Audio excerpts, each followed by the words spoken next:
is now 5 o'clock. Welcome, everyone. Let's see, I gotta find my agenda here. So, first thing on the agenda is the approval of the minutes for Move we approve November. the Dan? November 14th minutes. Any changes, anybody, any corrections, as written? As written. Okay, Second. second, okay. All in favor of accepting the minutes as written for the November 14th minutes?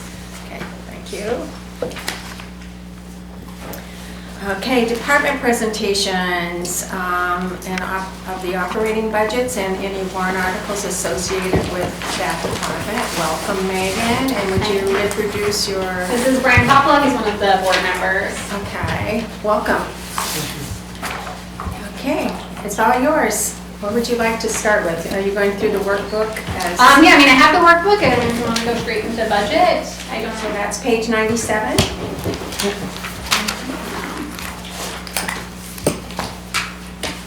Give it all a second. And let's see. You didn't have, I don't have a spreadsheet, Megan, so you can go ahead and. Oh, okay, yeah. So I mean, yeah. So we're looking for the same 3.5% increase on wages that the rest of the town was asking for. I am looking for a nominal increase to the book line, but that'll be offset by pulling from the book trust to compensate okay. because Okay. well, inflation has finally hit us enough to. Because you guys have kept that line item level funded for a few years. Yeah, no, and it's been pretty stable because our discounts are usually really good, so we get, we can only add so much, but the prices have now sort of cracked enough that it's. We have to do something, yeah. And that trust fund is $11,000. Is that what you have? So, down? yeah, so with the town trust, so there's, we have two trusts with the town, one's for books, one's for care of the building. So we're gonna pull a little bit more from that book trust to offset the increase that we need from that line. Perfect. And then we've had some, increases to cleaning supplies and office supplies, just because they're just costing more. Pretty much the same. And what was the total overall increase for the library, for the proposed budget? Do you have that? Yep, $1,366.38. And what percentage is that? Wow, it's under there. Yeah, and that does include, we are hoping to add to our, the payroll line some sub hours, so that when we have people out on vacation or out sick, we've had several instances where we've had to close early or close because of too many staff being out, either the combo of illness and vacation. We have to have minimum staffing within the building. So we have, a lot of libraries have what's called a sub pool, where they just have some per diem people on the books that are called in when there's, so we just like to move some money And you're available moving for that. And you're moving towards replacing the windows and things like that. I think that's in that. So we're adding to the capital improvement fund. The things that are in our building line include the brickwork and the storm windows, and fixing some of the. And how much do you have in the capital reserve fund? Right now there's about 52,000. Does that sound good? We just pulled to do the painting and glazing of the windows. So this summer the windows were painted and glazed, and then all the white, anything white on the building. Notice your lighting seems to be brighter out front. Did that? Oh, that's just some bulbs. New bulbs. It really makes a difference going by. It's much brighter. So. Yeah. Great. I didn't realize how bad the ones that were in there were there until one of them died, and then our custodian went and picked up some new ones, and they are. Those are a marked difference, and really highlights the buildings. It's nice. Yeah. And safety too, yeah. Yeah. Yeah. So, are there any questions for Megan? Her budget's pretty Just a question tough. about your books. How many do you anticipate discarding over the year and replacing?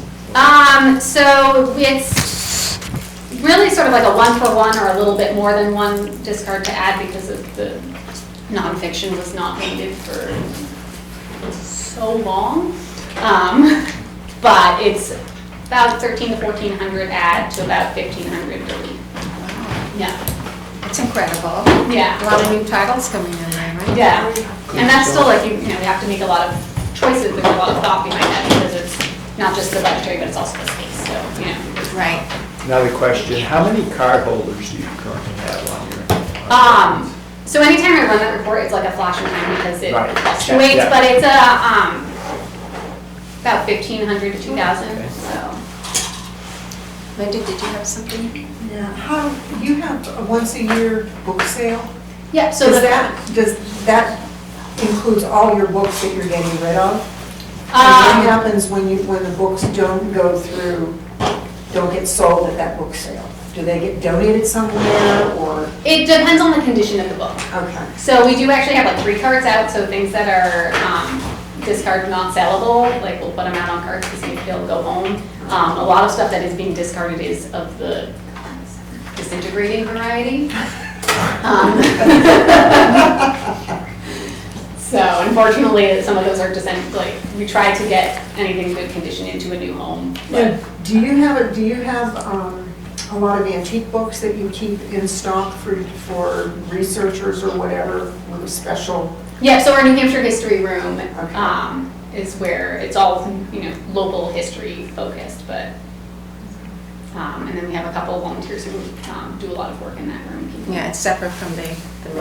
Yeah, Yeah. yeah. I those see you've got estimated revenue 5,000 for events. Is that a product of your friends' organization through Yeah, their so they run a fundraising? gala, the book sale, and actually in December, they're partner of the month at the co-op, please round up. Oh, which one? December. Oh, cool. So in a couple of weeks, That's awesome. they'll be partner of the month. So, and they, you know, they pay for Libby directly, some of the stuff they pay for directly, and then some of it comes to us, so. So how many do you have involved in that friends' organization, approximately? It's really tough because the people who want to show up to meetings, it's like half a dozen. The people who show up on the day of an event to make it happen, it's like 20 to 25. Oh, that's good. So it depends on the event. And they've been in existence for quite some time, probably, because I know you've spoken of them in the past. And I Yeah, think you guys do a really good job in controlling costs and enlisting support of volunteers to help make things happen and get some added funds. So you should be commended, and I think it's a good model for other organizations in town to follow and look to. So one of the things that we've been asking every department is looking at your fee structures and if there are any fees. And I mean, I don't know if you even charge for overdue books anymore. yeah, we don't charge for overdue books anymore. We do have like a little donation kitty cat that people can plunk their change in, because we found that the people who could afford to pay the overdue fines would keep things late and just pay the fine, and the people who couldn't would not come to the library because they were driven away by the fines, which is not a great model. Yeah. But we do, you know, if you lose or damage a book, we charge replacement costs. We have printing, copying fees, and then we have our non-resident fee. And the non-resident fee, because that was sent to me in email, I think the last time that was adjusted was, I think, 2017, maybe 20, I'm trying to remember, it was 2017 or 2018, somewhere around there. And do you have many non-resident patrons? Yeah, we probably have like I would have to run a new report, probably 150 to 200 non-resident cards. That's pretty That's good. a lot. It's, again, it's like, Yeah. you know, you get somebody who expires and then they wait a while before they, you know, so everything's snapshot in time. Well, great. So it's probably due for at least a look at, I don't know. And so the only warrant articles for the Yeah, adding to the capital. capital. Any other questions for Megan? We thank you. I mean, Yes, Megan, thank yours you. is the easiest Yeah. department here. Yeah, I missed it. I was really cool. And thank you for Full coming. library. Yeah. I Yeah, love we have libraries. questions about Got 4 librarians in my family. Yeah. Are you, my personal genealogical research, do you have a lot of people coming in to do that? Yeah, so we have like access to Ancestry that people use on site because it gives you free access to the paid version. You have to use it on site. We've seen a little bit less since we've been digitizing our historical newspapers, which is where most people do their genealogical research. So now that that's accessible at home, we're seeing fewer people show up, but they were still accessing it. And you collaborate some with the Historical Society on different aspects? If somebody comes to town? Yeah, so we hunt to like, because, you know, Dick has an idea of what we have and we have an idea of what Dick has. So like if somebody comes to us and I'm like, yep, that we don't have that, you need to, And you'll soon be appearing on the morning radio show? yeah. It's cute that, I mean, it's nice he does that. Yeah, no, it's great. I'm sure you're welcome. 97. Yeah.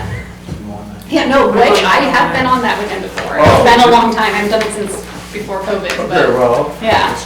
put it on the list. Yeah, she did say that. But no, that is something that, you know, there's a lot of that going on around the world. Yeah. And if, you know, somebody can come to Littleton and, you know, who's been away, family's been away, whatever it is, and know that there's some readily available connections and people to help them.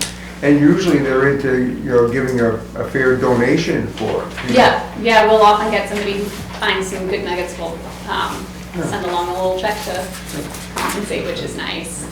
It's just, And if you're bored at home, it is really fun to read the newspapers. They're super gossipy, so it's like so-and-so visited, you know, good one.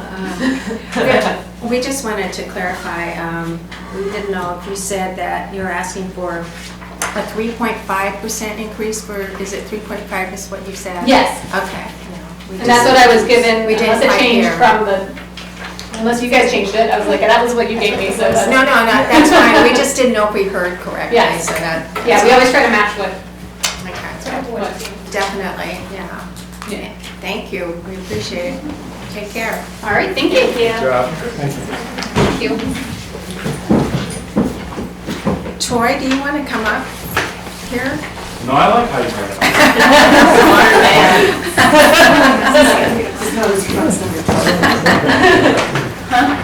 Thank you. Bye. Riley, sit right, yeah, wherever you want, Riley. Appreciate things. Under our Lori. I'm gonna sit in the middle.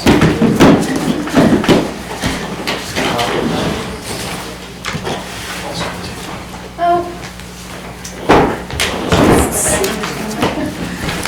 So Riley has asked to, I have on the agenda the Parks and Rec and the Opera House, and we're gonna go to the Opera House first. And that's pages 107 and 102, please.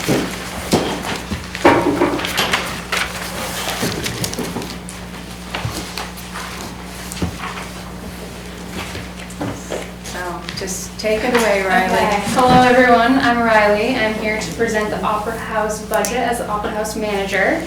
I'm just going to start going through the different line increases that we have, and then obviously if you have any questions, you can just stop me throughout. The first one to go over is the longevity, an increase in the line from 0 to 900, and that would account for the current Opera House manager's potential longevity per the collective bargaining unit contract that was voted in March. Yep. So can you maybe explain a little bit, what's the criteria for getting that longevity bonus? I don't want to misspeak. 5 years? Right, it was a year. Yeah, it was $100 per year over 5, right? 5 years is Yeah. $500, 6 years, Yep. $600. But you have to cross the five-year threshold? Yeah, 5 years is the Okay. first step. Okay, so in other words, so have you been here 5 years or just? Yes, I've been Oh, with the yeah? town for a Okay. while, yep. So. Wow. So, okay. Really? Okay. So it's with the town and not with the position, correct? Right, Okay. You have to move within different Yep. positions. Okay. So Roger, what was the schedule at 5? It's, 5 years, $500, yeah, 6 years, $600, yeah, all the way up to 25 years for $2,500. in that year. Yeah, yeah, per year. All right, overtime, to increase the line from 0 to 1,000, and this increase is due to the potential for the Opera House manager position to be present at town events such as First Friday, Concert in the Park, Independence Day, and other events that typically take place in the evenings and on the weekends. Sometimes those hours aren't able to be adjusted within a 40-hour work week. The largest seasonal impact that we do have is summer for all of those events, so that's where you'll see that overtime most likely take place, but it's just as a buffer for if the 40 hours cannot be accommodated with what they have to do and they have to go over that 40-hour pay week. Opera House events. Increase the line from $2,000 to $53,000. This increase is due to to include the following unanticipated events as anticipated for the following year. So these were events that we were constantly coming back after we were receiving donations, and we were asking for the ability to proceed with expenditures on those donated items for the purpose of these events. So it's like the annual golf tournament, concerts in the park, Independence Day, and First Fridays. So they're now annual events, so they are going to be anticipated from year to year, which is reflected in your expense line. To be fully transparent, that expense line of $53,000 encompasses our donation funds for each of the different events. So to break that down a little bit in terms of revenue, we are predicting that First Fridays will bring in $15,200. The 4th of July will bring in $20,500. And the golf tournament will bring in roughly $17,100 for a grand total of donated funds of $52,800.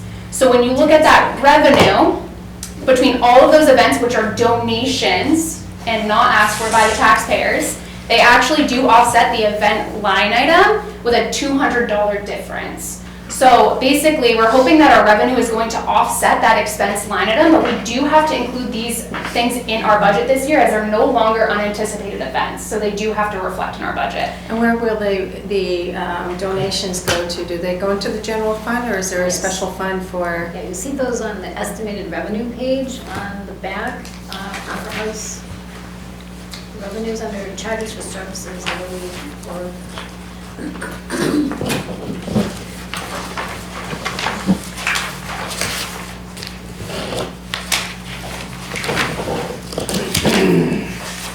sorry, on page 1, under charges for services, Opera House revenue and rentals, $77,800 in the green column.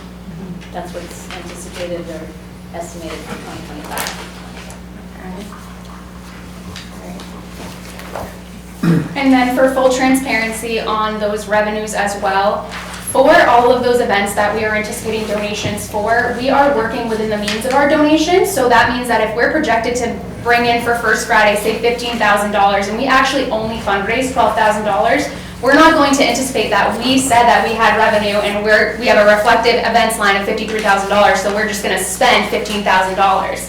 If we only get $12,000 worth of donations for that event, then we're going to work within our means and not beyond them. So this number might change from year to year in terms of revenue to reflect those changes in what either we have received in donations or what may be expected of us in terms of event expenses.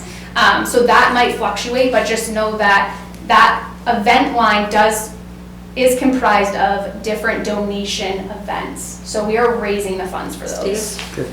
Without getting too much into the weeds, but, so basically that 53 is made up of 3 categories or 3 big numbers. Just for an example, okay, so on First Friday, how many First Fridays are there going to be next year? 3. 3. And so the cost of a First Friday night is roughly? Roughly 5 and change. 5 and change, and that 5 and change goes to what are the expenses? We pay for bands to come, we pay for the stage to be set up and all the crew work that takes there, we pay for the social media and advertising that comes from all of our events. I think there's a couple different things in there, but it's roughly 5 and change for all the different pieces of the event that take place. Right. And the police presence at that night, is that a separate? Yep. You don't pay for that? We do pay for that. Oh, okay, so that's gotta be a rather significant expense. It's $300 a time. Wow, Oh, well, that's not that's nice. total for the whole evening? No, it's $900 for the season, I believe. $300 No, no. About per. 300 each event. But 300. Yeah, 300 is, yeah. Yeah, that's, That's cheap, yeah. so some of the police that are there are doing drive-bys? Yeah, they ride the bike around, I guess. So we try to supplement it too with our highway safety grant money, so we can have more officers present. And then I go and sometimes the deputy chief and we're just. That's how you see it through, which is nice, obviously. Yeah, there are a lot of people. Okay, and then just give us an example of a Friday night at the park.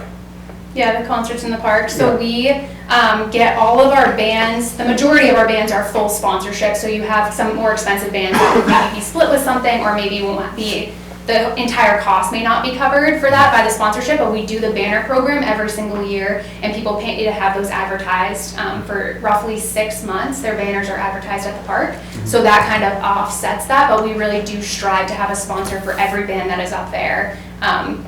Which does not interfere with the banner monies as well, that are hopefully there to offset some of those costs that we don't make. Okay, so then the cost of a night, in addition to the band, are there many other? Not really. Food vendors kind of come at their own will. They get to profit off of all of their sales, so if they want to make a donation, they're more than welcome, but we don't charge for those spaces unless it's 4th of July, where we have marked spaces where it's kind of first come, first serve, but the concerts in the park aren't like that. They're kind of their own entity where it's just the band that's an expense. And so the cost of those bands now is 500 to 1,000? Yeah, it's getting up there. Varies. Yeah, Yeah, okay, but obviously it's taken off quite a bit too. yeah, There's a lot of people at those. yeah. There should be more. No, I mean, really, for the value it is, I mean, we should have, First Friday is well attended. Yep. we should have 2 or 3 times the crowds that we have on Friday nights for the quality. I go all the time. But I think it is building, you know, in fact, now that we're doing it virtually every Friday. Yep. What was tough before was that people would go, well, is it this Friday, is it next Friday, and, you know, Yeah. sometimes, but. And we're building that back up, just like with everything else. We do have a new pavilion, so before that was Oh, a little iffy on that, and but that obviously, you know, kudos to the people who donated to that, because that Yep. ended up being a very fine project. yep, added some consistency to our programs and development, so. Yeah, that's good. Yep.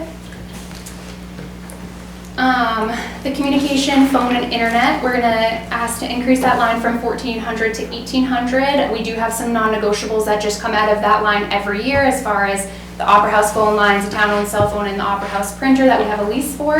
And then I think there's a little bit of money's left over there for any unanticipated increase in costs that might come throughout the next year with any of those.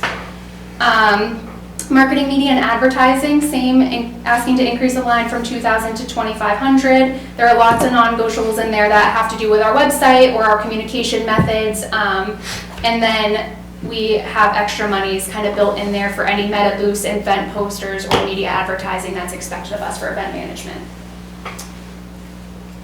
Electricity? Okay, yep. So we did actually end up increasing electricity from $10,114 to $14,000, and that's just based on the actual cost of what we've been dealing with this year, and kind of a better reflection of what we're anticipating the cost to be next year as well. You will see in there kind of a new line item for the building improvements of $15,000. That used to be a separate warrant article that was voted in every year, and now it's going to be included in the municipal budget. So what types of improvements are you thinking about or looking at? Yep, so this year we replaced the carpet in the tower room and we got the building fully pressure washed. We're waiting on the wood floors to kind of get a little more love out of them before we fully redo the floors in the main Granite hall and the downstairs hallway. But we will have to kind of push forth with the big project of repainting the exterior of the Opera House and all of that wood, because after we pressure wash, obviously like a lot of the paint chipped off, and you don't want wood rot, so you want to make sure that those surfaces are covered evenly in the next year or so to prevent any long-term damage and more kind of improvement. And that would include the parapet as well? That 'cause would include the has parapet. been, Yep. degrading. Yeah, we a bit. actually do have a company looking at that right now for quotes. The parapet, mean the facade? No, up on, along the roof, Yeah, well, I guess. Well, facade, Yeah. or, yeah, which, I know, we've asked for, That's been a few years, and I we've guess. been told, or, Probably 5 years. well, I mean, that they haven't even been able to get somebody to give a bid on it. Right, yeah. But the outside of that building, I think, isn't the outside of that building all hardy board? It is, but not the door frame structures that hold kind of the awning pieces and then obviously your parapet wall up top. Right, yeah. So I'm not exactly sure what, about the hardy board as far as painting, but it's not exactly the same Yeah. as regular clapboards. Yeah, and you probably wouldn't explore painting those either because of the amount of exhaust that they actually kind of hold on to. They're much easier to just pressure wash and kind of leave as is. Okay, so when you talk about painting the outside of the building, it's obviously not the outside of the building? No, just the door framing systems, anything that is wood that's exposed right now and anything that's been previously painted. And for full transparency, on the parapet wall upstairs, up on the top, we did have a contractor come out and look at it. It looks deceiving when you're looking at it from the road. It actually looks like a full wall. That wall doesn't exist when you're on the roof, No. which means they have to rappel off the side, but the only thing to actually rappel off the side is actually like our HVAC system that's up top. So they'd have to kind of like rappel from that down, which is kind of a very dangerous job. For being right over Main Street as well. So there's a lot of different things that are kind of coming into play with that project as well, but we are exploring it and seeing what the pros and cons are for a company to do it. Helicopter or something. Yeah, Well, or a lift. Renting a lift is also an expensive a company too, so they're trying to just weigh those out as well, but. you would almost think that a man lift would be the safest and Yeah, most negotiable. yes. Any other questions for Riley on this part?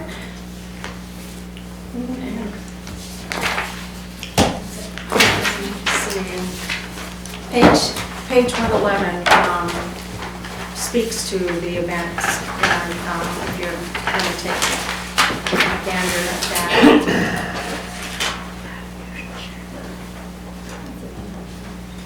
Yeah. And the 1,700 Golf tournament. golf tournament was Oh, for revenue? Yes. Okay. all right.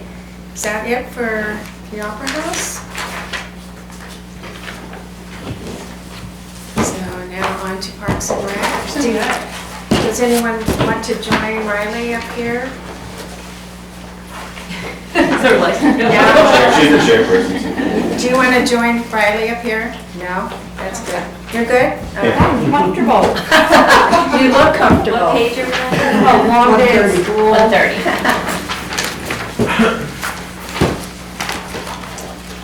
Got it.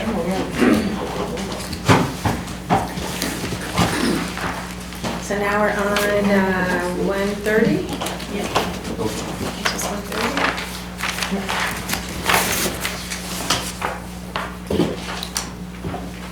Go ahead. All right, I'm gonna start kind of the same way. I'll just go through the different changes. There are increases and decreases with this budget, but I'll make sure to specify when we get there. So the first few lines, the stipend for winter maintenance, the longevity, and the uniforms, those increases are actually due to the same contract that we just spoke about that was voted in March.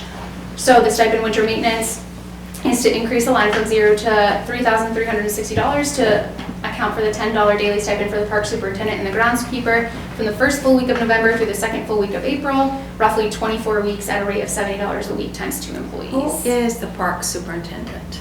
Patrick Donahue. Okay.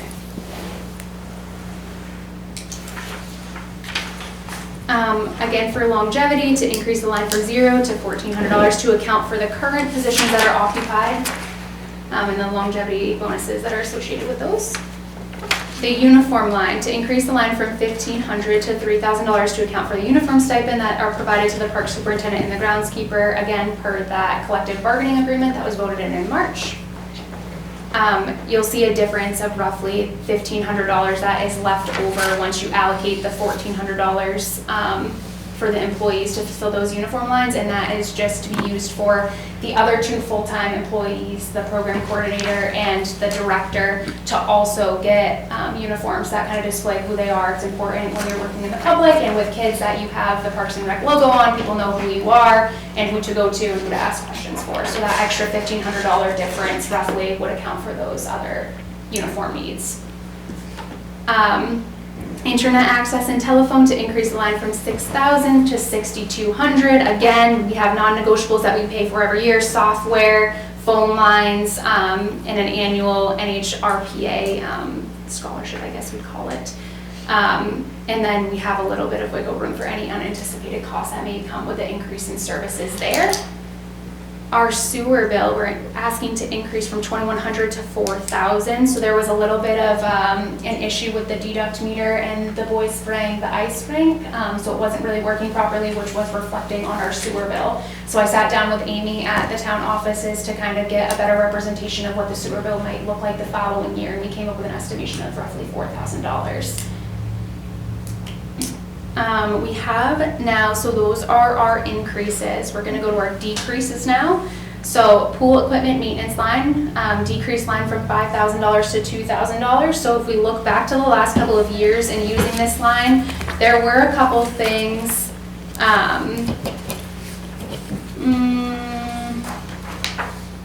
Taking into account the general cost and providing non-negotiable. Okay, yeah. So there were a couple of things that don't happen annually in this line, like the pool filter stand. You don't have to replace that necessarily every year, but every few years you will have to go through and kind of buy extra that maybe you weren't anticipating before. But if you look like the last few years, we didn't really touch most of that line. And if we did, the one year we went over budget was when we purchased a pool vacuum that was just itemized in the incorrect line. So kind of moving that back to where it belongs and getting a true reflection of what that line is, we felt confident that we could make the adjustment from $5,000 to $2,000 for that line. Operating supplies, so like your chemicals, your lifeguard gear, anything like that, we're looking to decrease the line from $8,500 to $7,000. If we look again over the last couple of years, and we had some really rough chemical years and some really not so rough chemical years, it looks like we kind of got our baseline. We're not comfortable going under $7,000 yet because chemicals are expensive, and you never know how much you're going to need until the season comes. Heat, humidity, rain, all of those things change what your chemical balances are and what is required of you to keep a clean and sanitized pool. But we would like to decrease that from $8,500 to $7,000.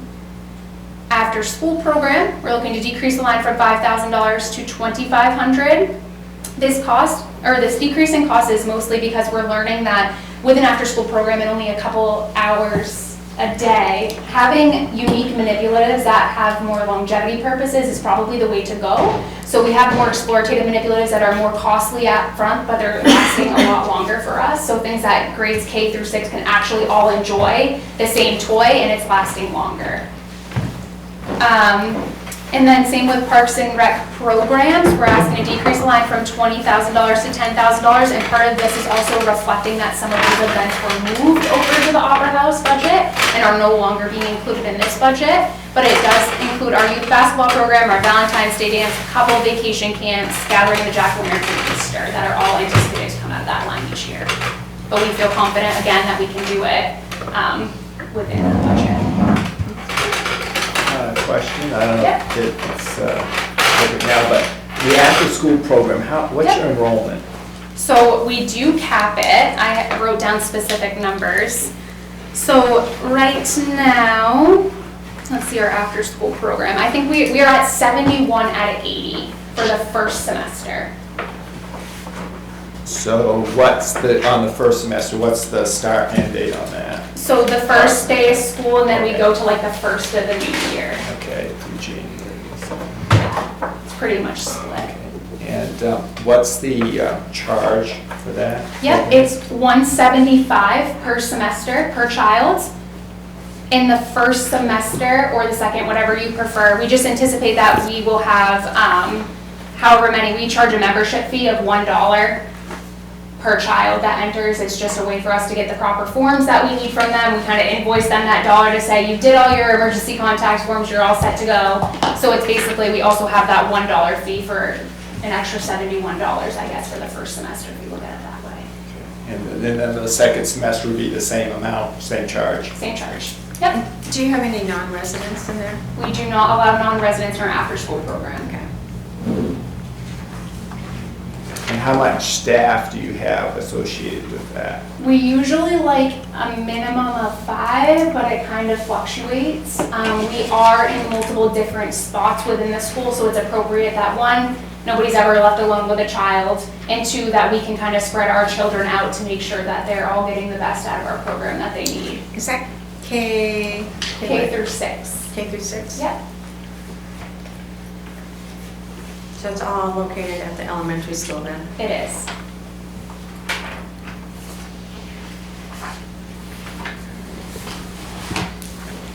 Any other questions?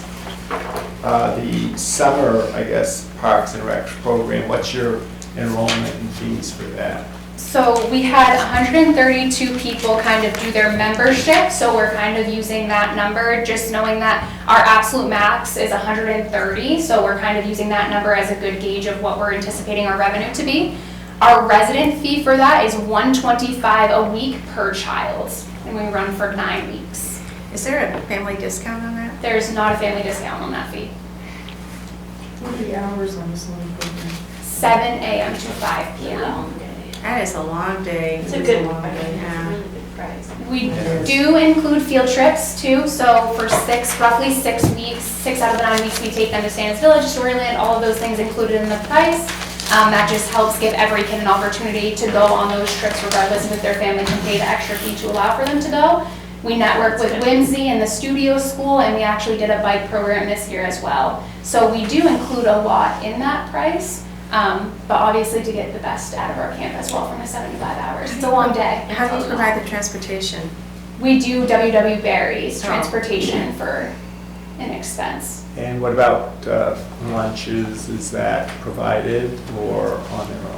Yep, so a little bit of both. We actually do, we work with an agency out of Concord who provides a free breakfast and lunch program to kids in New Hampshire, which has been very beneficial to our program. A lot of kids do pack their own lunch, but we do have this free breakfast and lunch program, and it's actually not just for Parks and Recreation, it's for everybody in the community. You just have to be under the age of 18. You can come grab a breakfast and a lunch from the high school during the summer months. That's amazing. That's good. Yeah, There's a lot of kids that don't have that. yeah, Yeah. so we utilize that program a lot. Okay, I'm waiting. Do you have any more, Dan? I'm sure I do, but. Well, I'm here, so we have the questions. let's- He's okay. good. He does his homework Well, here. okay. So do you anticipate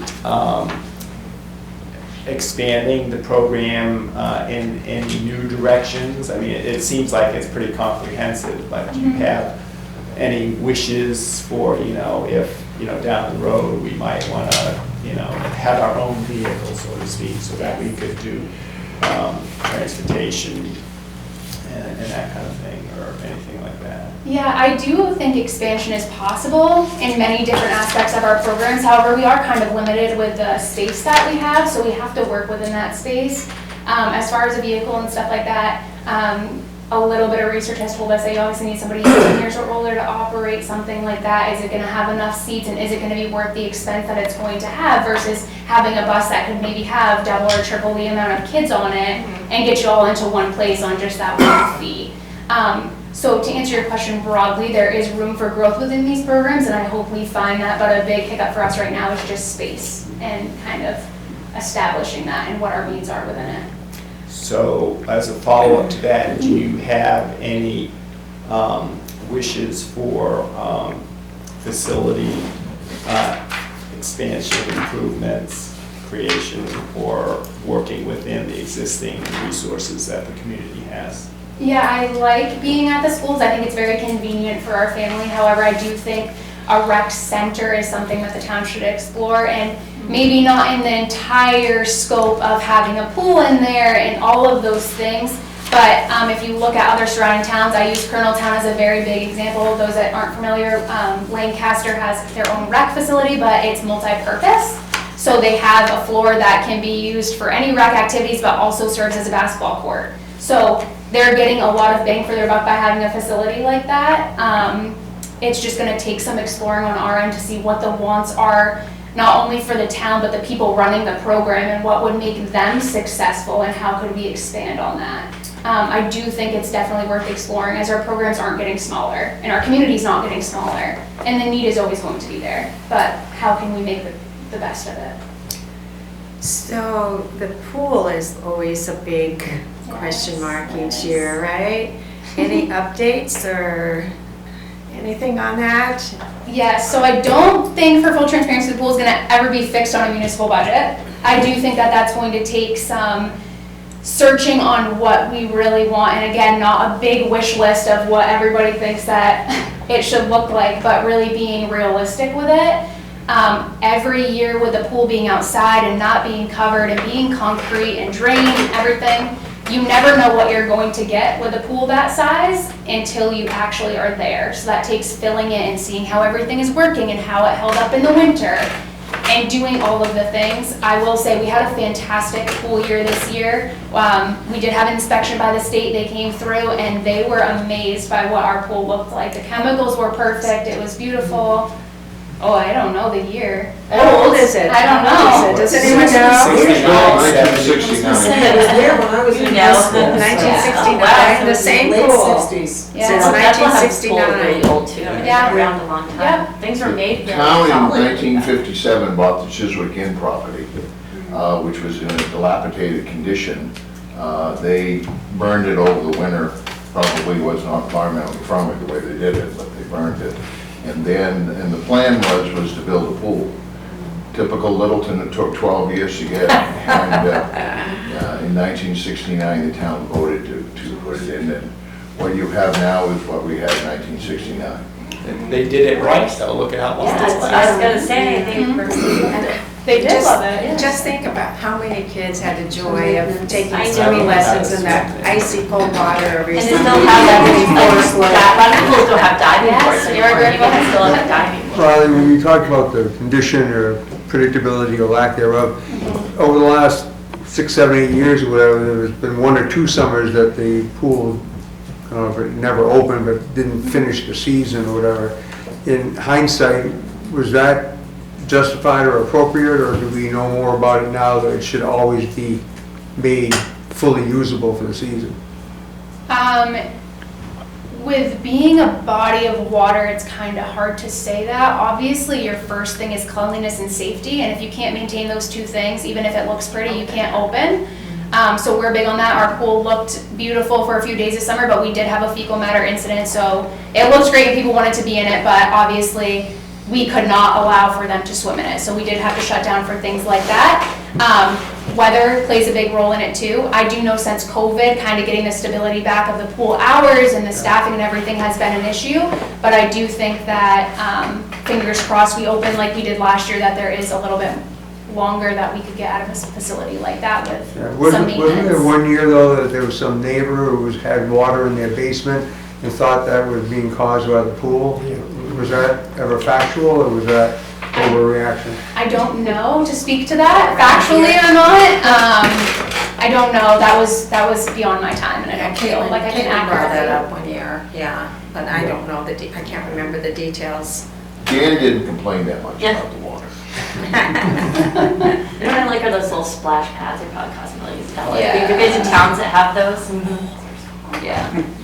Like I said, there is a long wish list that I could know, probably but take it's place, so but cool, it's though. kind of beyond my scope of my budget for Those are, sure. yeah, they've gotta be a lot of money. but So they're so cool. what is the plan as far as replacing that pool? What would it take as far as sources of income? Oh, yeah, deep pockets, Yeah. exactly, No, yeah. no, are there any government programs for that or not? I'm sure if it was explored some more, I'll be fully honest with you, I just haven't explored it enough. It's definitely something that should be explored. Grants are obviously always out there, especially for recreational programs. People love to donate to kids in rec. I don't have an honest answer for you of what it would really take to do it, but it's gonna be a massive project and it's gonna be much more expensive than how it was proposed 5 years or 6 years or 10 years ago. I think you received the email from John Goodrich, Yes. and did you want to speak to that? He was, Can you remind me of Okay, the biggest concern? he just said that there's a good solution for pool maintenance, and it will only grow more taxing with time. I think Parks and Rec is a perfect opportunity for monetary contributions from the public and users, as well as sweat equity for the furtherance of the programs, especially in the summer. I'm not sure of the fee structure and at what age level do we impose fees, but he was wondering if you could have some kind of fundraiser, and if you could speak to that. Yeah, so for those of you that don't know, we actually do work with a nonprofit called Friends of Remick Park. They are just kind of getting their feedback underneath them. They have been absolutely phenomenal in their fundraising efforts.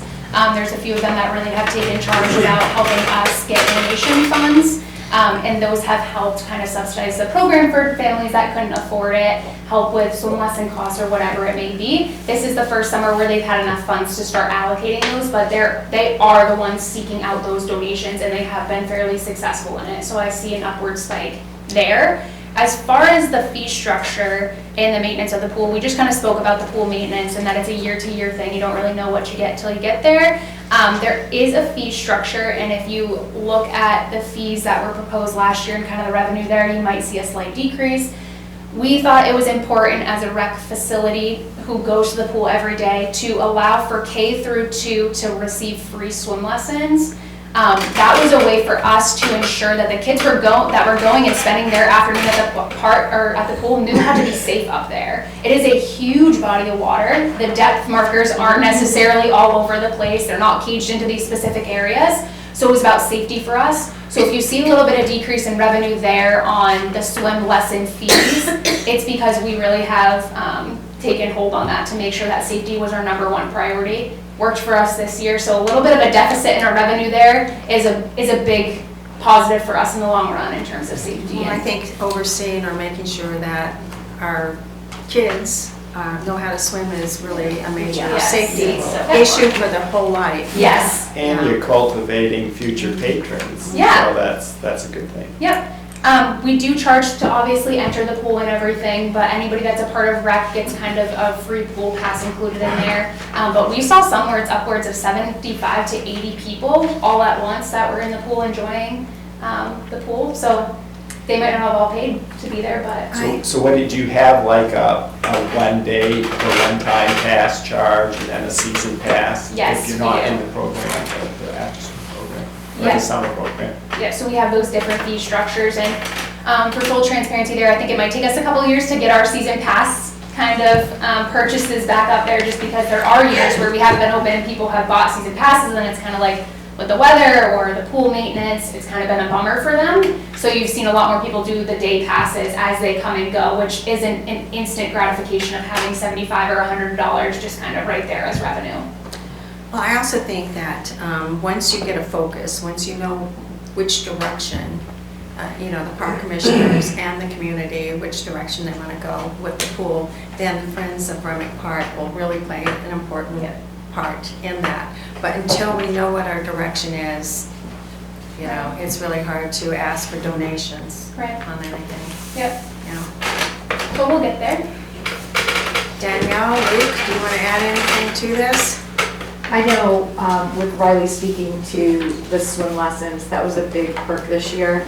And speaking from being a teacher, I'm also senior class advisor.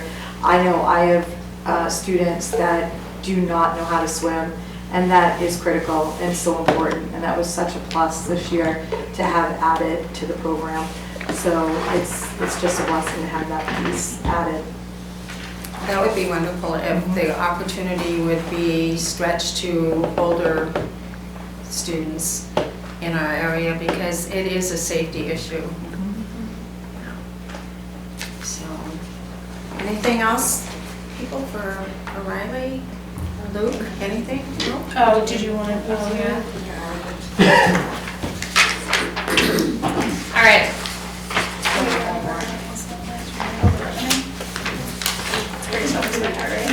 Okay, yeah. All right, so the pool capital reserve fund, again, this year, we do have this every year. Last year, we did have the building on here as well, but it didn't pass town vote. The pool has continued to, so we have that placed as a capital And how item. much do you have in there now? Just last year, 50,000. Just last year? The first year It's they hard to created it remember. and funded it. Okay, so we have 50,000 in there now, and hope to get another 50. And then our warrant articles, the Parks and Rec Department and Commission is looking to eliminate the revolving fund and move into the general fund. I know we talked a lot about this last year, right at the end of the budget season, and everybody seemed on board with it, so that's why we're bringing it back again this year. And the time to see if we can discuss it and think about, getting that security in the budget.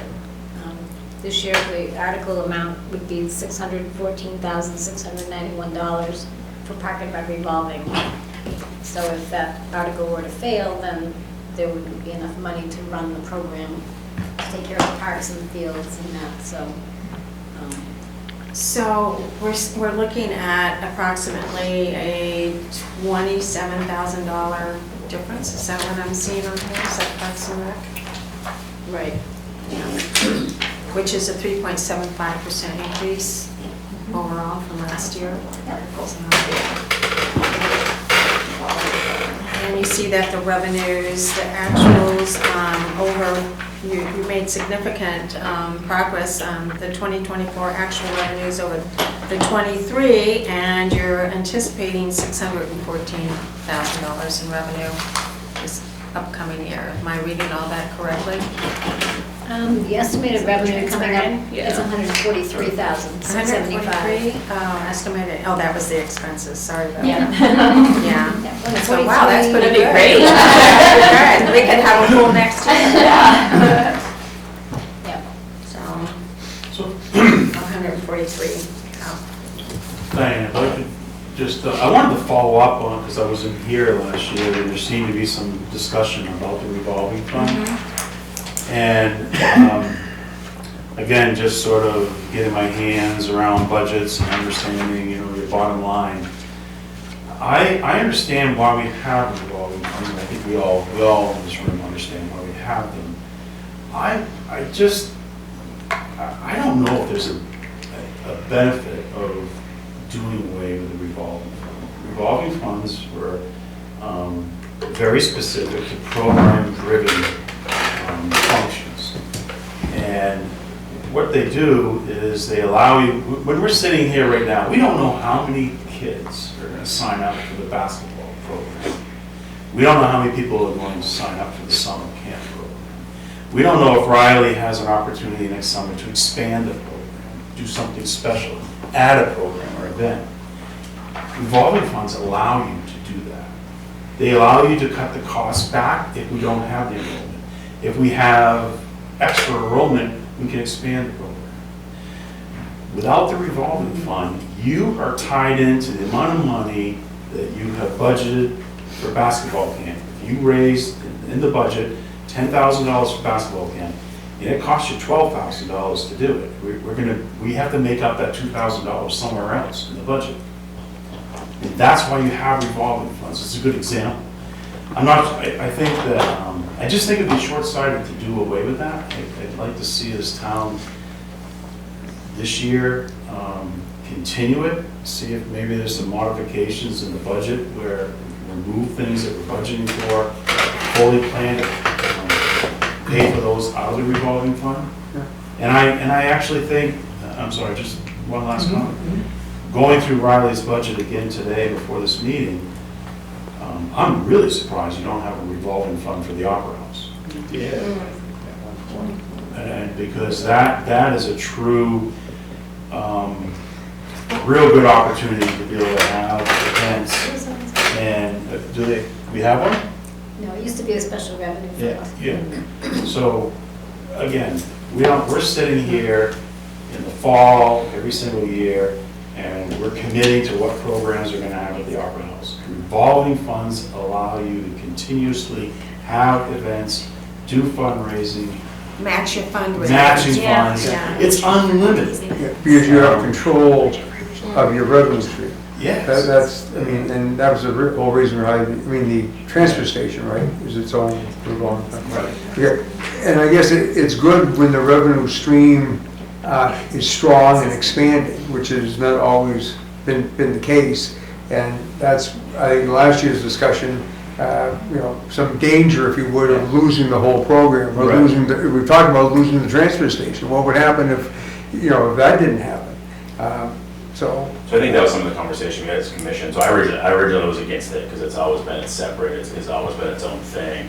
But if you look in the last couple of years, that gap shrunk, right? It used to pass with flying colors. Not even questionable. But there was a couple hundred votes last year, I think, that voted against it.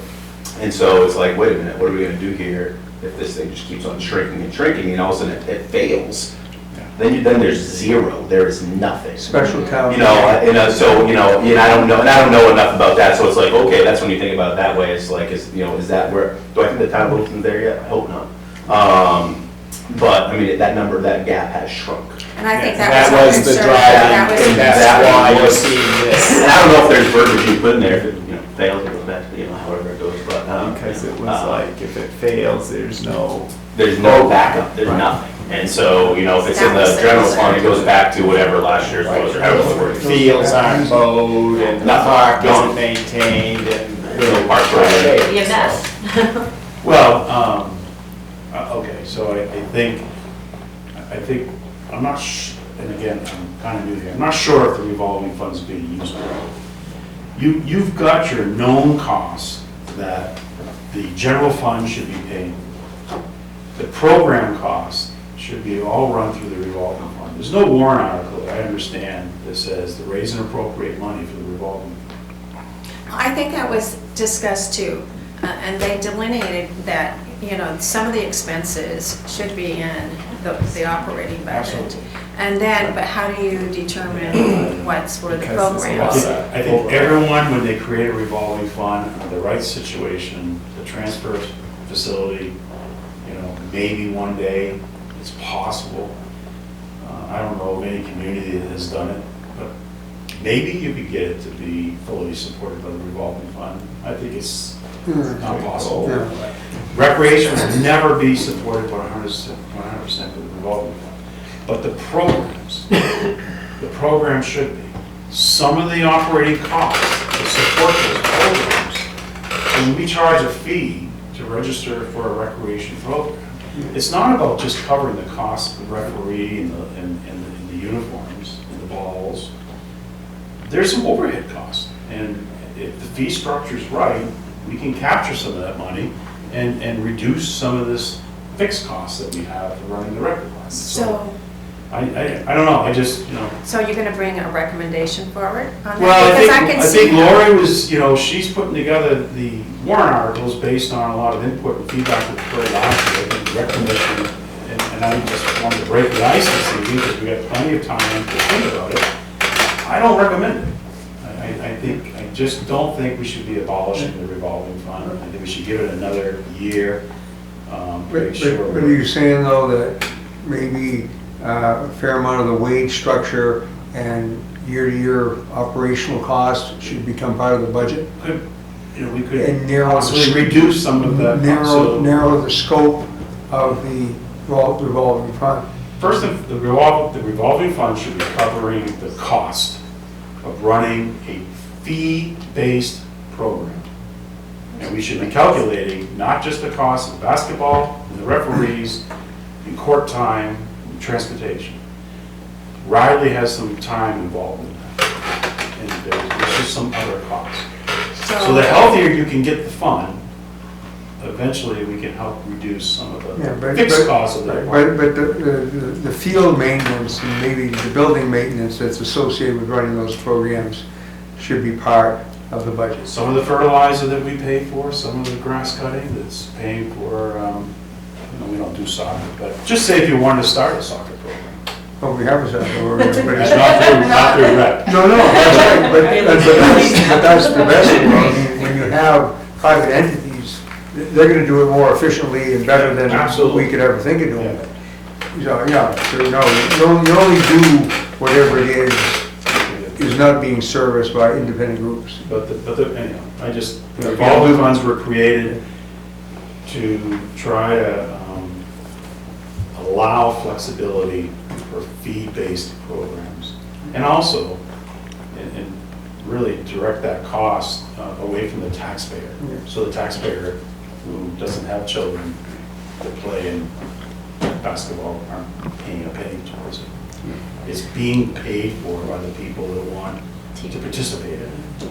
So that question still comes up kind of on the Opera House, and Riley and I were talking prior to the meeting about the 51,000, and she was basically saying that, they have revenues and they never would expend more than what they have received in revenues. And I'm saying, well, we have the 51,000 in the operating budget, so what happens when we set the budget in next October? Do we leave 51,000 in there if the revenue is only 30? So, because then the taxpayer is taxed on it. So I was trying to figure out, do you correct the MS1? Do you revise the MS1 on that? So you're trying to say maybe a revolving fund would be good for that as well, for the Opera House, for the event Absolutely. program. I'm surprised you don't have one. Well, I think we did, but it was abolished at one point because of. Lori, thank you.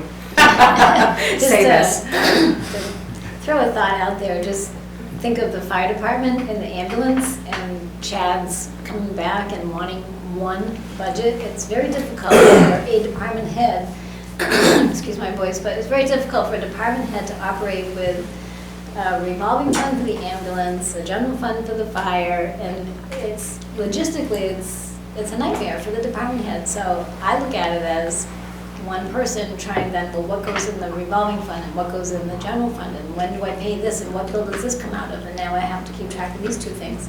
I don't know how you can have it both ways, so I've always come from the point of view that it should be one or the other and not both, unless, of course, your parks and your buildings are under, you know, your highway department or something, and Park and Rec can just be the girls in the programs and that kind of stuff, that's different, but a revolving fund needs to be self-sustaining, and our transfer station and our Park and Rec are not self-sustaining because of the expenses that are in there. So I call and I understand what you're saying, but speaking just for the department head and listening to Chad in the past, we went the other direction with him to get rid of those extra funds and get them into one fund so that, you know, logistically it's good for him. Practically speaking, Yes, it's more it's less confusing and, you know. conducive to record keeping. Exactly.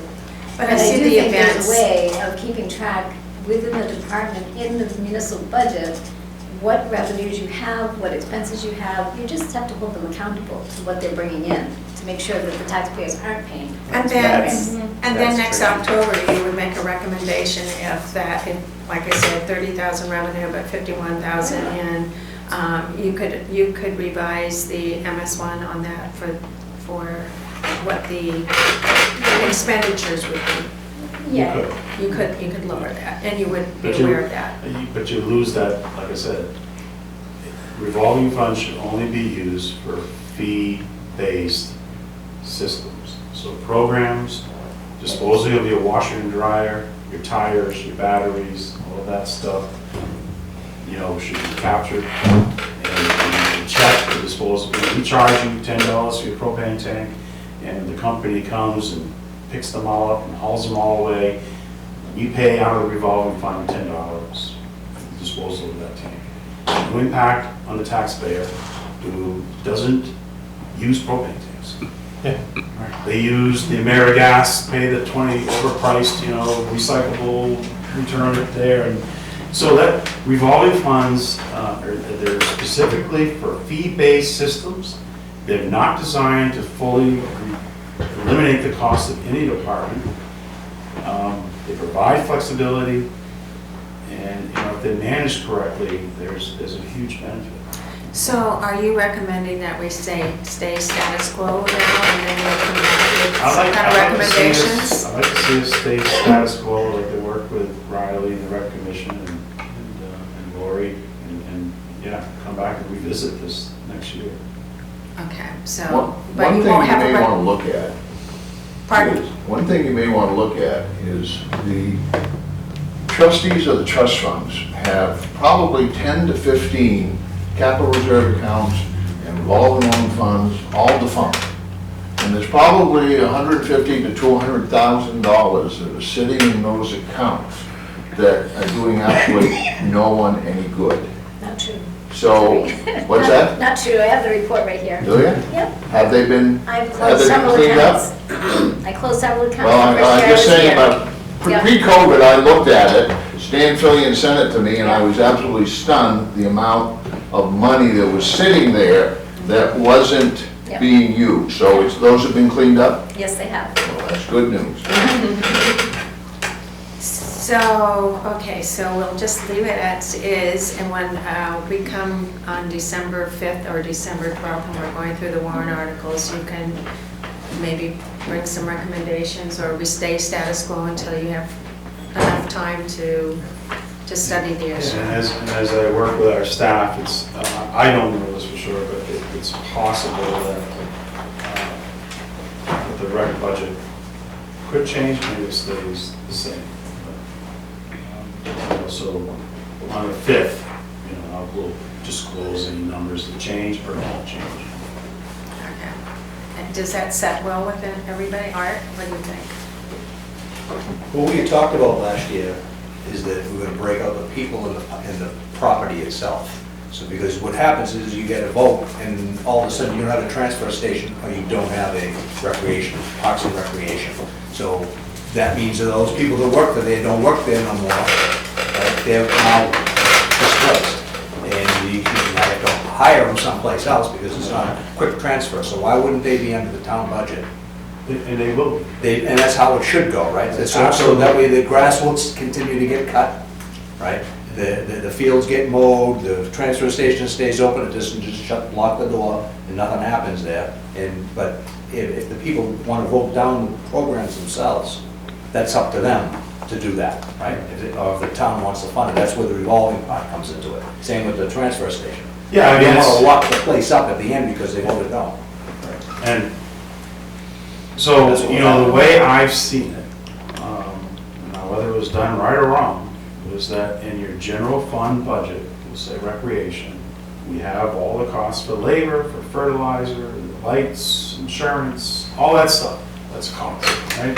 Should be in the general What fund. you never see in the general fund budget is the cost to run the basketball program, the day camp, the summer camp. Nor should you. Because that's funded out of the revolving. Right. So it would be a two-part. There would be a portion of it that would be revolving, and there would be a part that would go out of the general fund to make sure that your property stays. I'm sure most are shaking their head. I was thinking of labor costs and benefits, and how do you split between the two? No, Because I think. So you don't, I don't think you, I think. program you know, costs we'll- involve that, you know, you pay people to run the programs, right? Well, you guys can arm wrestle it out at Okay, I don't have to come back here and, It might be more a battle of wills than arms, I, which will benefit you. yeah. Well, if the recreation, the people, the fellows that work for the recreation department, if they work for the highway department and they were just subbed out to work for them, if you needed them to go plow streets, they could go plow streets, not say, why work with Park and Rec, and we just wait for this, till summer to come, because we're not gonna cut any grass anymore. I'm exaggerating the point, but, you know, you could cross-move them to someplace else, it would just be moved over for, on paper. All right, is that it for this, for Parks and Rec? Okay, I think we wrapped it up for another year. It seems like you were just here last week. I know, it does feel that way. Yeah, it flew by, didn't it? Yeah. Thank you, Riley, for both departments, thank you. Yeah, great job. How are we on time? That's always the, whoa! Riley, You want the time back? you could do an advertisement, you know, those advertisements of beware, you know, when they're Oh, talking yeah. about medicines, you can talk so fast that I think you could find another job that way.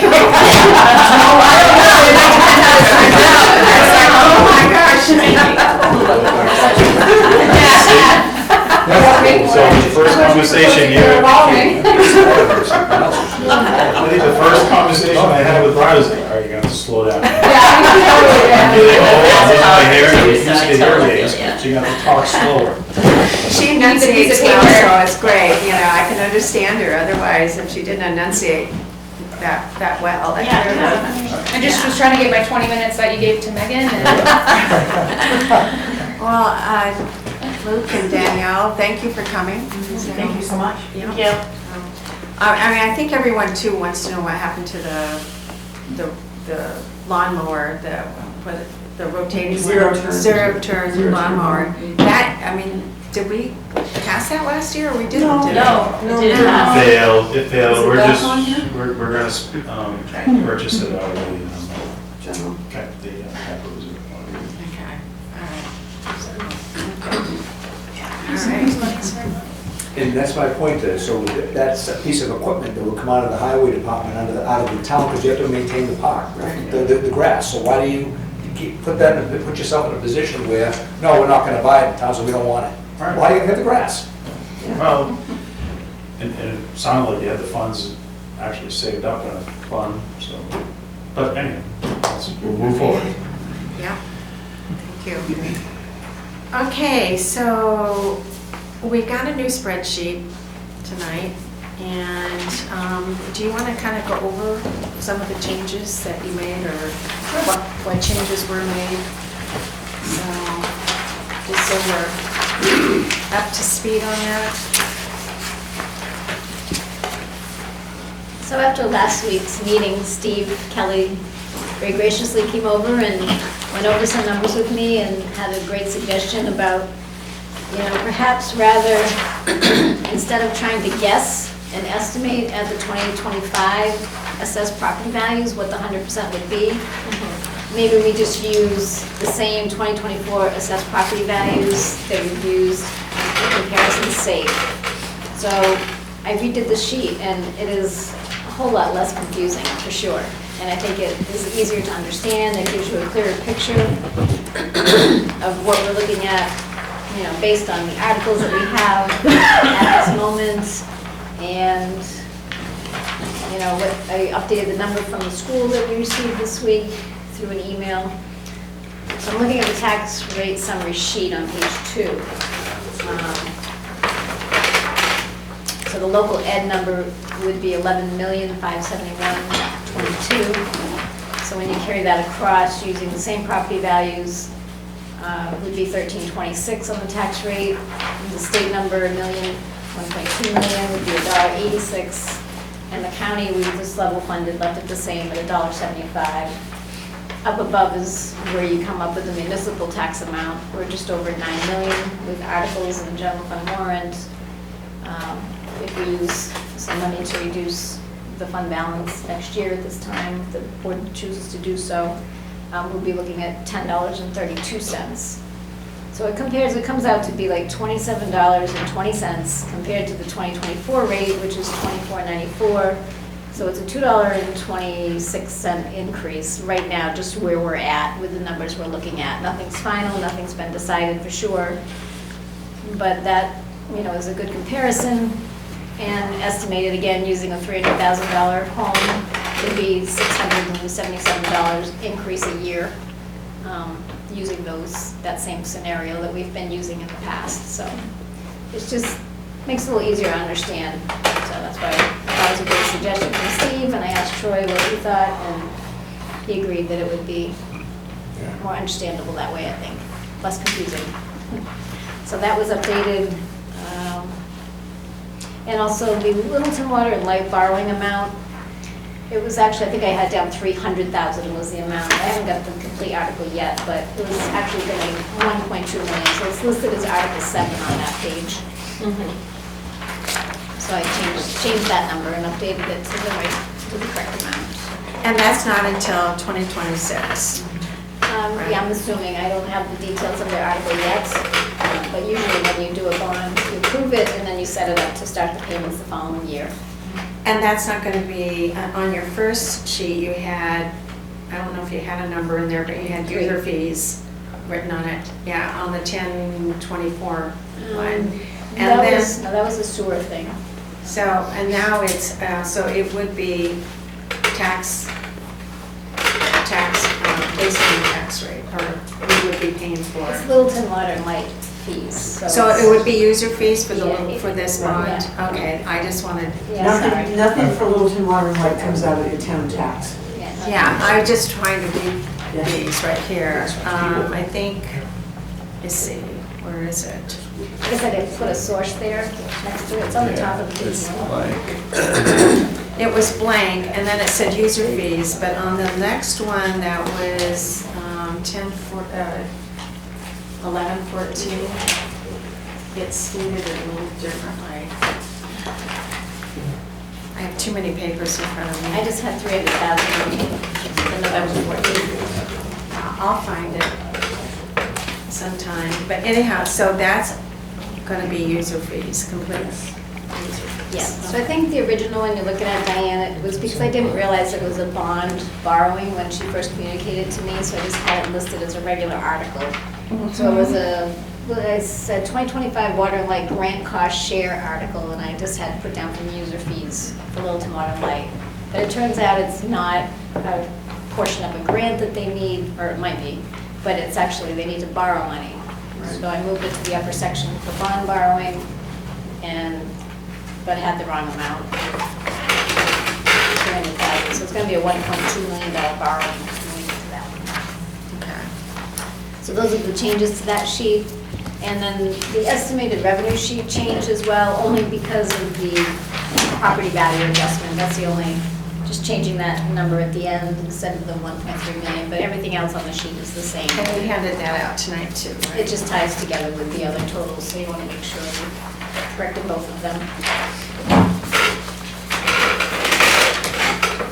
All right. Does anyone have any questions on that? And also, just to, on the petition warrant articles, there were some, I moved them from being in italics to being definite, because there were a group of them that I received today. So the ones that you see listed, kind of above the gray line, not in italics, those are definites. And those are the amounts. And there was just one new one for Booster Parade, Christmas Parade and Celebration, $3,000. So that amount did go up $3,000. So a question to the meeting members. The town, the deadline for a petition warrant article is January 14th is the 14th. last day. And so they have up until that day to submit a petition warrant article. I don't know, we don't know if someone's going to submit one or not.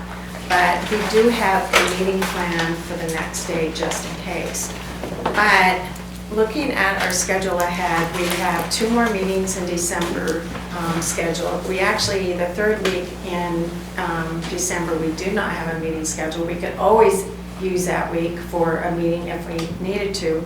But in order to really allow some robust conversation about the warrant articles and give us plenty of time to do that on the 5th and the 12th, I was wondering if you wanted to delay any of the petition warrant articles until the 15th of January and just address the petition warrant articles that day and give us the 2 days in December to go over the warrant articles and the final budget.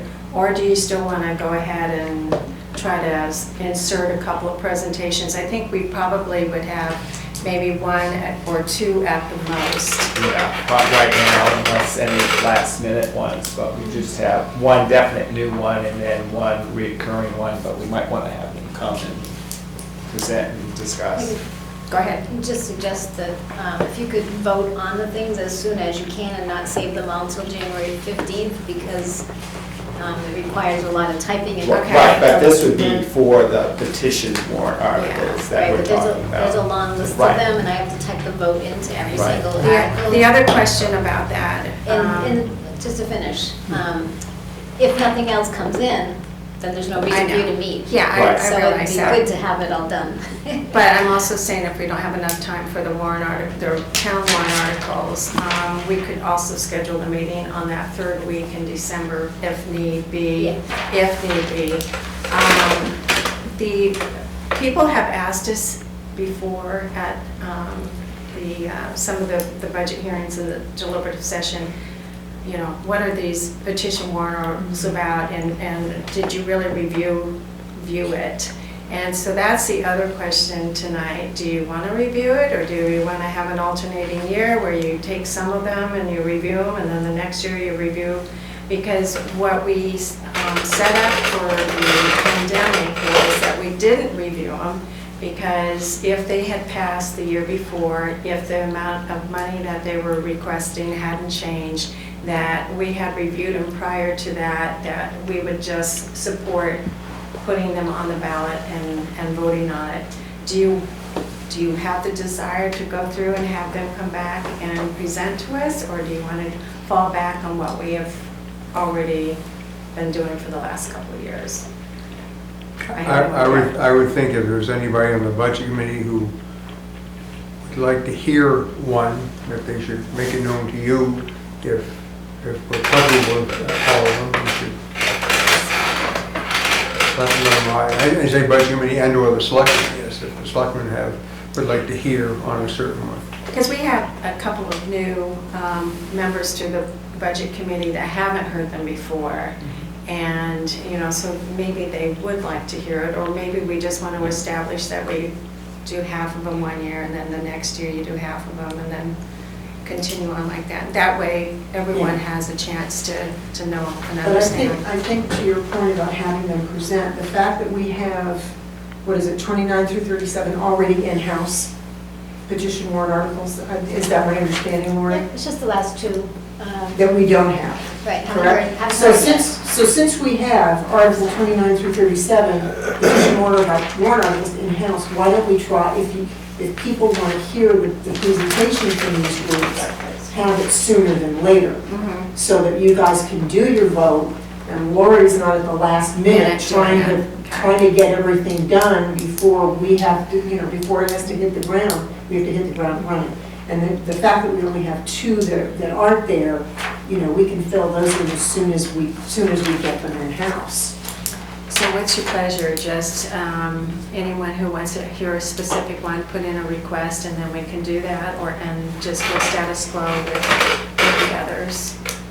And I don't know if any of the Board of Selectmen would like to hear any of these either. I do have a question for the Chamber of Commerce, because my understanding from last year, when we went over this warrant article, was the fact that they were going to try to get donations from businesses on Main Street. I heard from those. Peter today. We reached Okay. out to Peter, and Dan will set up a meeting. He asked if we wanted him to come to explain if there's been any changes. And I think they're asking the same amount, however, they're also doing some fundraising. I don't know if it's because they're I don't know any more details than that. I'm not gonna try to So figure out. they may be trying to supplement this dollar amount. I don't know if it's to supplement the dollar Or amount or to reduce it, or- expand. Yeah, so Yeah. I would like an explanation. So you We can can- set that up. yeah, we'll see. Anybody else on any of these? Okay, and then just the new one. new one, Which is the so. Civic Booster Club. So can we have maybe one each meeting the 5th, and then, that'll give us time during the meeting to address the town warrant articles. When you're talking about December. Yeah, that way, That would have put to bed before the holidays. yeah. All right, okay.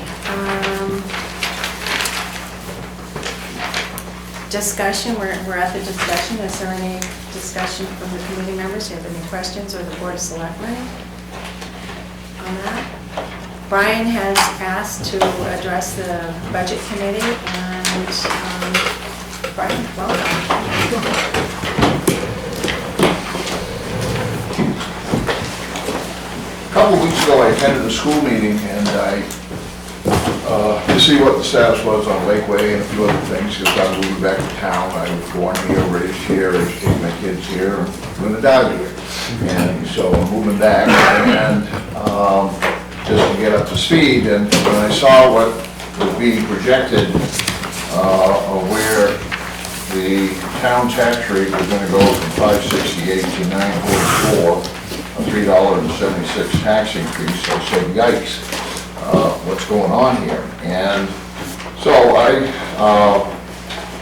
basically went back through the math on this, and that would be a $3.76 tax increase, is a 66% tax increase for the town shared budget. Brian, can I stop you just for a second? Yep. So if you want to follow his numbers, they're on the new handout right here. And they're the same, I'm sure, of what you have on the bottom of your handout. So, for the revenues that Laura handed out tonight. So the second thing I did was I went to the town, and Amy got from Robert the MS form that showed the tax base being 872 million. I multiplied that times 3.76, and that was 3.3 million, which I stated at the selectmen's meeting that was the largest tax increase that the town had ever had. And Robert Blackwell challenged me, and I said, well, I can't think of any year where the town tax rate has gone up $3.3 million and the tax rate that, based upon the tax base that we have, plus with that. So that was a historical amount. I then discovered that I had forgotten, I shouldn't have forgotten, but I wasn't aware of, that there was another previous adjustment that the town had done to mitigate the effect of the tax increase, and that was where the town had taken $700,000 of surplus, and then Lori helped me to show that they had reduced the overlay by $98,000. So roughly $800,000. So if you take the 3.3 million and you add the 800,000 to it, the actual tax increase is 4.1 million. Because when you expend surplus or use other funds, there's no guarantee they're going to be there the next year, and they're very dangerous to use to build into your budget. So that was not 66% tax increase, that was an 80% tax increase. That was going to be felt at some time by the town because the spending was at the 80%, but you spent 800,000 basically to buy down the tax rate. Has it been done before? Just about every year to some degree. I was on the school board for 8 years, we did it. You never knew what you were going to get for surplus. In the old days, when you were on the school board, all of the money you had in surplus went back to reduce it. When Diane was on, it was that way, and then there's been some adjustments where they can retain more funds, and they basically disclose to the budget committee how much they hold and how much they do. They were able to basically reduce their tax rate by $1.13, and then the county dropped 35 cents. Yes? Can I ask you one question? Sure. When you're comparing the 23 to 24, Yeah, and you just mentioned 4.1 million, right. so you're taking into account that there was a pilot of 4.1 million in 2023 that was part of that town tax rate that is not part of Yes, there it in was, 2024. and then So that indicates. that's why you have a $4.76. But you also, the town also received their share of the revenue on $141 million of assessment for But I mean, more dam. just when you're comparing one year to the next, one year has a I pilot, one know, year doesn't, but so that's all. this is sort of, if you hear me out, you'll hear Yeah, my final okay. argument. This problem that we have right here is a perfect example of why we should never have a pilot. The school board is opposed to it, the budget committee is opposed to it, I can tell you the Littleton Tax Association, Taxpayers Association opposed to it. I hope the selectmen shut down the idea of a pilot. It's been a disaster. It is so anti-taxpayer. You end up having, the largest taxpayer gets a fixed cost. Now, I have two sons I'm very proud of. They bought 4 properties here at Littleton, and between acquisition costs and improvements is $1.5 million. Do they get a pilot? No, nobody else gets one. And so I think to treat every taxpayer fairly, and what it was from 1958 when Moore Dam went on until 2019, there was 19, there was the assessment that went for Moore Dam was built into the tax rate. And so every property, whether it was the least expensive or the most expensive, was treated the same. So I hope the selectmen will take an affirmative vote to not get a pilot. You can ask the town manager to engage a legal counsel to assist with going forward to attain the proper assessment for Moore Dam or the pilot. I think you'll make his job a lot easier if you just vote to do the assessment. So the pilot's been a disaster, and it's caused spikes up and down and everything along the line. Plus, it was very hard on the schools when it first went in, because between $2.4 and $2.8 million that they had previously received under the assessments went to the town, and the town got this windfall of money which manipulated the tax rate. And as I've said, and I'll say it again, Andrew Dorset was the biggest grifter ever hit this town. He manipulated the tax rate to make himself look good so he could get his next job, which he did get. Let's stick to the Yeah, I know, but I'm just saying that. Stick to the numbers. That this was something that he did and he proposed. And I think, Diane, you've done research that we're the only town in the state that has one. Yeah. So I don't know why we're even continuing the dialogue. The only town in the state with a dam that has a pilot, yeah. And also that the pilot, the amount that we have associated, the value with the pilot is almost a third of our total property assessments, and no other community in the state even comes close to that. In fact, some counties, all the towns and the cities in the county don't even have that amount of money in pilots. Well, So that's it's interesting. the unfairness to taxpayers that going forward, they have a fixed cost and everybody else gets a variable cost. Every other taxpayer gets a variable cost except for them. So I hope the selectmen will take the pilot in the backyard, dig a hole, bury it, and never bring it up for discussion again. You'll bring the shovel, right? Yeah, I will, and I will say last rites if it takes that. Get rid of it. We need to do that so that every taxpayer gets treated fairly. Because we had a disaster in the first place that affected the schools, then we had a disaster here at this point where it affected, and as Laurie said, the 4.1 went away and the money went back into the assessment. Well, I mean, we didn't lose completely $4.1 million, I mean, because we did receive some revenues, and I don't have that amount on the top of my head. Roughly a $600,000 differential. Yeah, so 3 point, whatever. Well, it's 141 million according to what the MS form said. Well, I'm just saying, on the revenue side, it was Right. around over 3 million, yeah. Right. So I hope you'll take it in the backyard and bury it. I'll be there for last rites if necessary. Also, what's included and what has to be, and it's interesting with the number that Laurie came up with, that you have a lot of components in here of where tax rates have been brought down.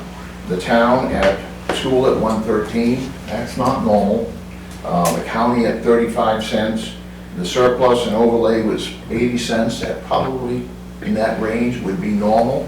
But if you add the other one, and interesting enough, the 228 that Laurie came up with the number is exactly the total of those three together. So we are facing costs that were absorbed by non-traditional revenues coming in that offset what the actual cost was. So, and I don't know and nobody knows what the school's gonna be, nobody knows what the county's gonna be. Laurie did it based upon the best information, and that's a reasonable way to present. I don't have any problem with that. But you're facing plus whatever, you're facing 228 plus whatever you add on.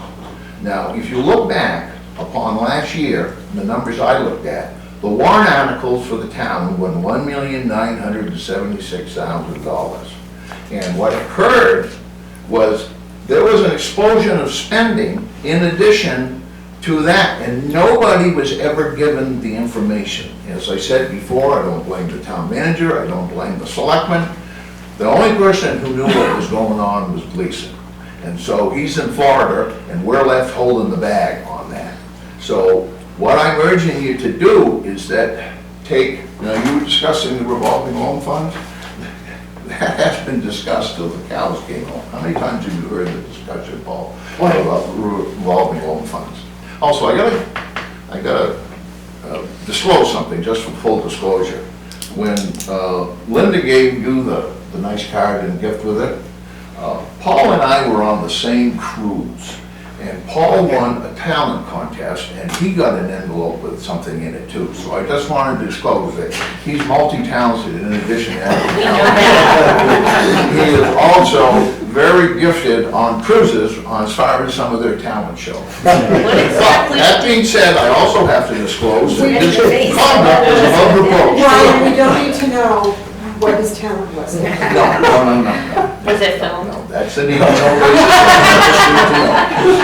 So, but any other time on the cruise, his conduct was above reproach, so I don't think any vetting would occur. Okay, so going back to the revenue page, and you're saying we had an increased spending of 4.1, and Lori is bringing into the equation about losing the revenues from the dam, which would be, what, about $1 million, right? So, Well, 600,000, right? 635 or something. 635. So if we're going from 4.1 to 8.2, and then we subtract back the 600,000, we still had a lot of spending there. Right. and. This is a combination of the pilot and a lot of spending. A lot of And spending. I don't think, and I don't know what happened, I don't think anybody knew what the impact of the end of the pilot was and what the combination of the end of the pilot plus with what the spending went on. Now, I saw that your warrant articles have been drastically reduced to, I believe it's around 700,000 or so, and I salute you for doing that in comparison to last year. But the spending has to stop because the people can't afford it. So We're a very generous town. We've invested over $85 million in our community since 1992 to make it the dynamic community. And the money has been well spent and the people have done it. But it's still a tough draw for many, many people. And I've been waiting years to say this. I'm a senior citizen living on a fixed income. You're also an attorney still. No, Even though you're retired, you're still an attorney. No, I pulled the plug on the whole It's a thing. gift of. They originally recommended that I take a retired status. But you And have, after 30 days, they said, the hell with that, I ain't ever going back. So I wrote in and I'm no longer an attorney and God bless, I slept well ever once since. an attorney, always an attorney. Well, But you have to remember that last year, when we ended the year, we were under budget. So we did not overspend. And yes, we do have a revenue issue this year because the pilot program ended, and we are dealing with that. We are working on that. But, okay, so I Linda, have you're a. I have a- confusing two things. The No. amount of spending that occurred in 2024 with the $1,900,000 and some odd $1,000, that's when the spending occurred. I don't disagree that usually, you know, I thought Gleason did well on some things. He fixed the disaster, the gross financial mismanagement. He and Laurie came in and did a hell of a job on fixing that mess. So, you know, we're in better shape. Troy, you were so lucky you didn't have to go through that. So- 4 years worth of unreconciled accounts and the whole bit. Laurie and company, they came in and they just did an outstanding job. I have a couple of questions here, though, to Lori and to Troy, and also to the Board of Selectmen. So on the projected tax rate and increase here, we have a $770,000 difference of 25 over 24. I'll take my home. And in that is included is $100,000 from the transfer station trust fund to soften that tax impact. $350,000 from the unassigned fund balance that you're projecting that you're going to be used. And we still are $770,000 more. And that comes out to a 9.36% increase total. Everything comes out, right? Am I reading that right? Okay, so that is more, and I know that we didn't know exactly what we were asking. And I know that departments worked really hard, but that's well over a 5% increase total altogether. So I'm wondering if there's going to be any further discussion at the Board of Selectmen. I can just direct you to the right number, though. So up above that, you're looking at the revenue page? Yes, and Yes. I'm also looking down here at these Yeah, lines that's right the here. one. Yep. So go up just a little bit, though. You see grand total, general fund, and articles. Yeah. And in the green column, it says $8,975,598. That's the amount that we're asking for the general fund budget and the articles, and it's 4.26%. When you get below that, that comes into the amount of money that the Board of Selectmen uses to reduce the fund balance. And so last year they used 700, we're trying to wean ourselves off of that. And so that's how it jumps up to 9.36%. That's not to do I know. with, we can't keep that within 5%. That's, I know, but I'm also saying that next year when we slide into our chairs, we're still going to be working against the 9.36%. And we've already used to offset, to lower our expenses. We've already used $100,000 from the transfer station fund balance. And I don't have a problem with using fund balances, but next year we're probably not going to use $100,000. it's a revolving fund. A though. revolving fund. They're not but- allowed to just keep building money. No, I know, They should be but using their I'm- monies to, instead of taxpayers paying for it. I know we that, use but it, I'm yeah. saying it probably won't be 100,000 next year. And Probably then the more. 350,000, and we're still coming up with that number. So I'm still a little worried. I don't know if anyone else has any worries about that, or if they think that things could be refined a little bit. I mean, I think that's significant. So, I don't know. They're huge numbers, and, I mean, you know, and this isn't gonna be all of it. I mean, there's other stuff that we have coming down the road, you know, as far as the sewage treatment plant, and contracts to be negotiated, so it's not like there's gonna be a reprieve time here. You know, the next year is gonna be another tough year. So, and obviously, it's, the pilot, the movement of those numbers distorts things, and you know, just to kind of reiterate, to get back to kind of protect the school here a little bit, I mean, at the time that the pilot was negotiated, all that pilot money was not, the understanding was not that it was all gonna go to the town. And so, however that happened, excuses were given or whatever, it didn't really affect the bottom line, but it did affect the perspective that people had of how the school was operating, which was not fair to them, especially after they had asked the question and they were told that you know, that wasn't gonna happen, and then it did. So that's something not to be forgotten. So I know that this is, you know, we have next week off, and then we have a couple of days in the first week of December before our next meeting. So I'm hoping that maybe the board and Troy can get together, take a look at this again and see if there's any changes that can be found. And because we'll start voting on these warrant articles on the 5th of December. And it's very difficult for us to, you know, look at the bottom line and not vote against a warrant article trying to stop some spending. And we don't, every year we say this, all the ideas that are brought forward, they're usually well vetted and we support them, but it's the bottom line, the total bottom line that we have a heart attack sometimes over. So anyways, I'm just asking for the Board of Selectmen and for Troy and Lori to maybe take another look and see what we can do.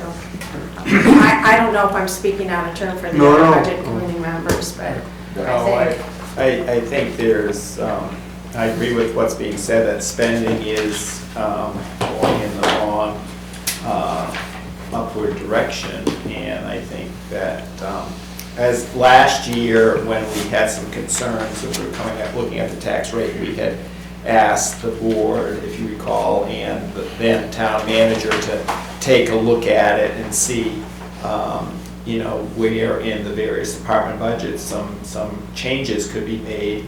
And we did get some feedback from the various groups, or they had suggested ways that they could reduce some line items, and I have no doubt that that is the case, and can be done this year as well if it's Could just, go ahead, Lori.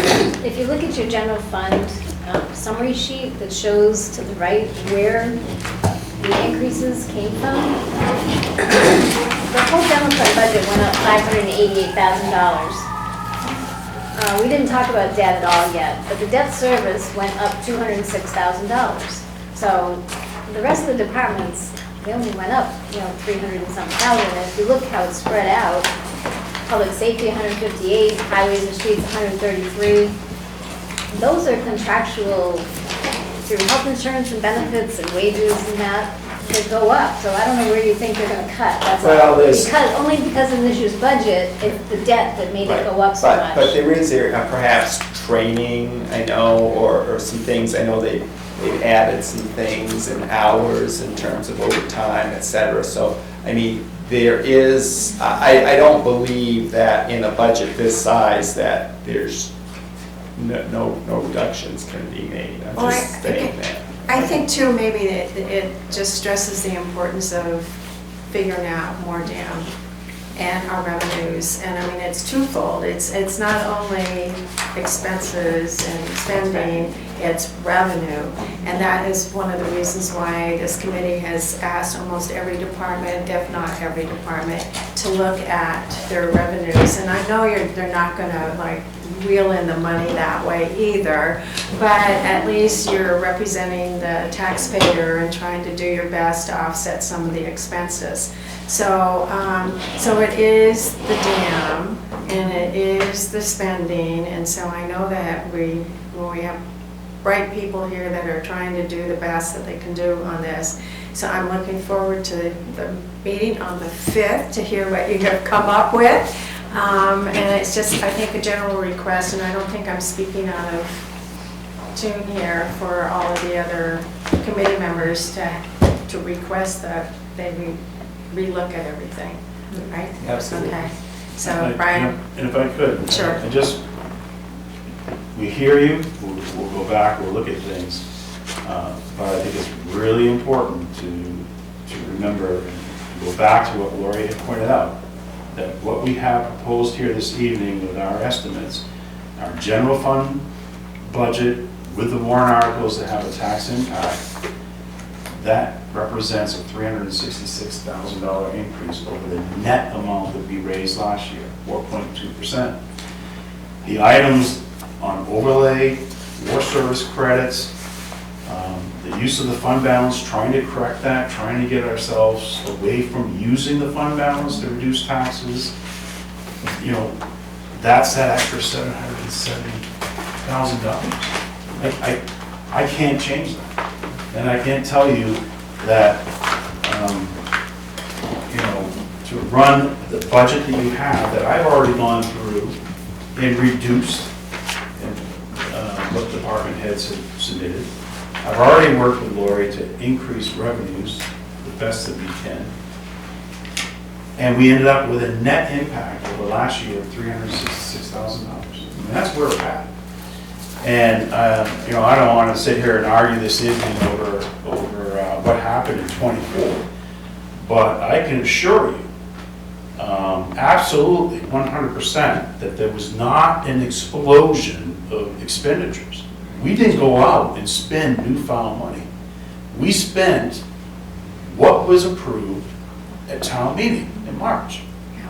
There was, we didn't go, I mean, I don't want anyone to walk away from here and think that we went off and spent extra money.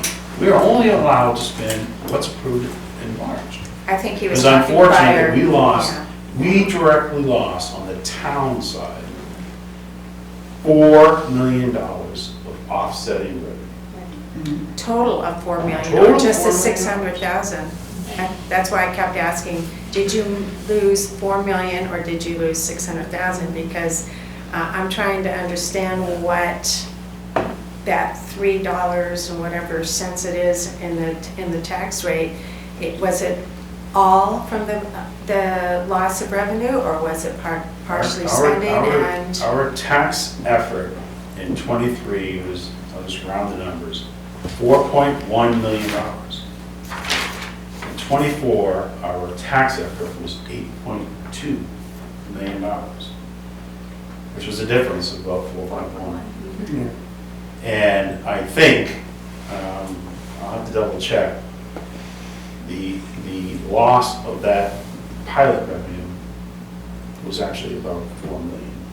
I think I've stated 4.1, but for whatever reason, I have a note of 4,059,000. I'm like really confused, and I It don't was think we for- lost So- a total of 4.1 million, did we? It was 4,059,000, but then they added 100,000 for the new generator right. that got put on, so that's. But why they it's paid some, 4,159 is what it is. but they paid some taxes, so it wasn't, we didn't lose. 141 million No, of we new lost- assessment was added to the town Yes. based upon that, and that's based also after a $640,000 haircut that we had to do because of the equalization But the bottom line was there was 141 of new tax base that went online that the town got their share. So if you take the 4.1 minus whatever that is, and Laurie can do the numbers and I can't.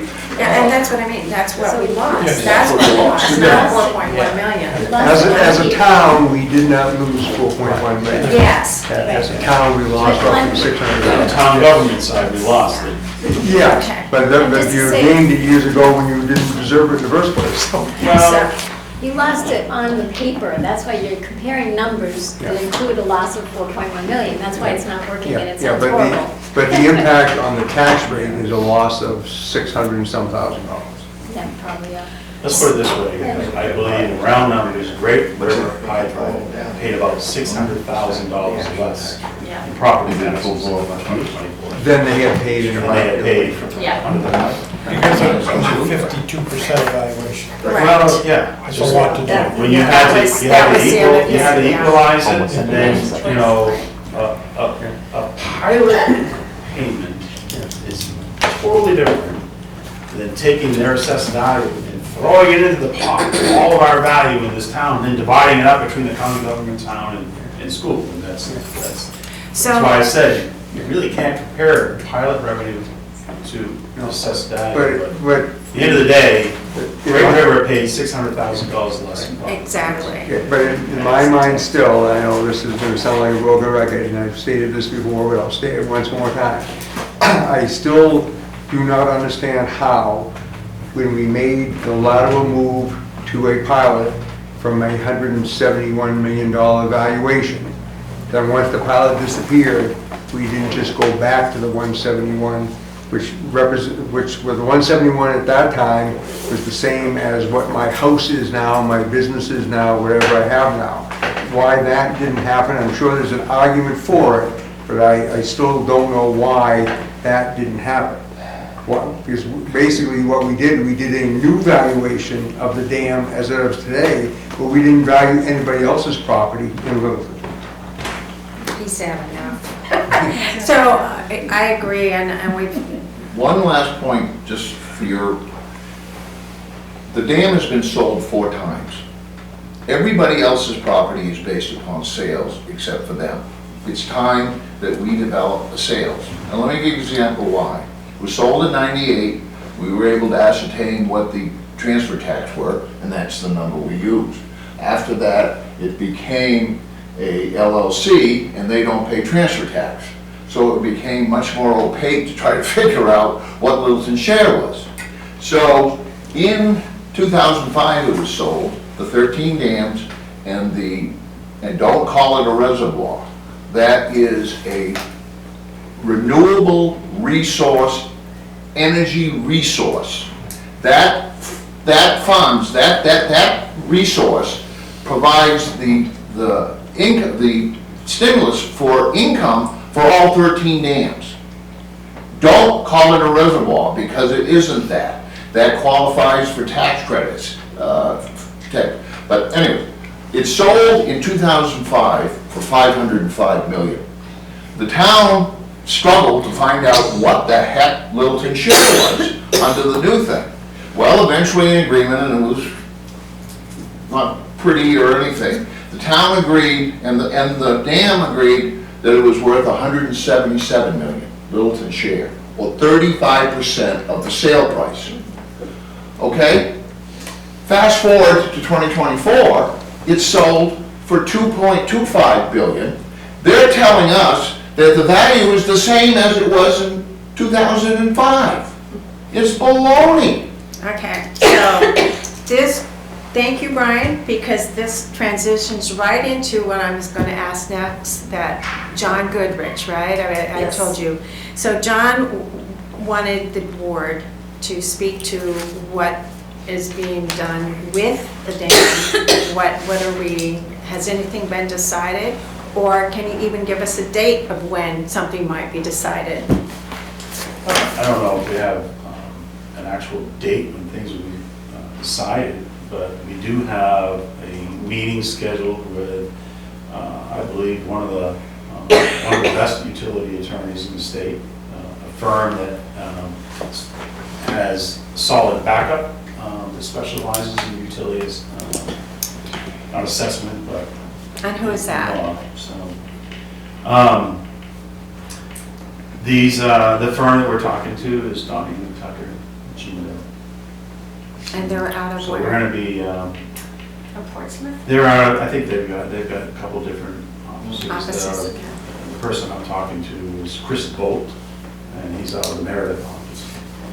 And so we'll be interviewing him on December 6th.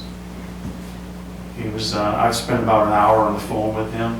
He's extremely knowledgeable throughout the state, in parts of Vermont, with not only the nuclear power plants, hydro facilities, gas, natural gas. And so he's done a lot of work in the state. He's very knowledgeable, and I think he's going to be a good asset for the board to use as we decide how we're going to proceed forward, whether it is a pilot or if we're going to just go with a straight assessment and see what happens.